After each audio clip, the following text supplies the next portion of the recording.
మన సారా మంత్రి గారు ఒకటి చెప్తున్నాండి అన్న, మేము ఒక యాప్ ఇస్తాం, యాప్ డౌన్లోడ్ చేసుకోండి, బ్రాండీ సీసా మీద క్యూఆర్ కోడ్ స్కాన్ చేయండి, నాణ్యమైన మందో కాదో చూసుకోండి అన్నట్టు. నేను అడుగుతున్నాను, 99 రూపాయలకి సారా కొని తాగేవాడు, బ్రాండీ కొని తాగేవాడు, 100 రూపాయలకి సారా కొని బ్రాండీ కొని తాగేవాడు.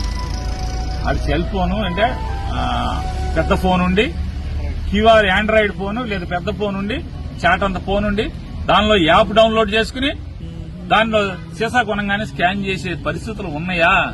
ఈ స్టేట్మెంట్లు ఇచ్చిన వాళ్ళు, క్యూఆర్ కోడ్ పెట్టిన వాళ్ళు అయితే వాళ్ళకి పెద్ద ఫోన్లు ఉంటాయి, 5 ఫోన్లు ఉంటాయి, 4 ఫోన్లు ఉంటాయి, స్కాన్ చేసుకుంటారు, మీరు తాగేది నాణ్యమైందో కాదో తాగుతారు. కానీ రోజు కూలీనాలీ చేసుకునేవాడు, కోట్ల మంది ప్రజలు మీరిచ్చే 99 రూపాయలు సారాని కొనుక్కుని క్యూఆర్ కోడ్ స్కాన్ చేయాలా? ఇది జరుగుద్దా? అంటే మీ వల్ల చేత కాదు, మీరు పట్టుకోరు, మీరు ఆపలేరు, ప్రజలే పట్టుకోవాలి. అయ్యా మద్యపాన ప్రియులారా, ఈ ఆంధ్రప్రదేశ్ రాష్ట్రంలో ఉంటుంది మద్యపాన ప్రియులారా, ఎందుకైనా మంచిది బతికుంటే వలుసాకు తినచ్చు. భార్యా పిల్లలు ఉన్నారు మనకి, మద్యం తాగడం మంచిది కాదు, తాగబాకండి. మీరు కొంటే కొన్నారు బ్రాండీని, కాస్త ఒక మూతలో వాసన చూడండి, సీసాన్ని తెరిపారా చూడండి, వాసన చూడండి, ఇంత నీళ్ళలో కలుపుని నోట్లో పోసుకుని బాగోపోతే అంటే రుచి తేడా ఉంటే సీసా పారేయండి. ప్రాణాల మీదకి ఎందుకు తెచ్చుకుంటారు? జాగ్రత్తగా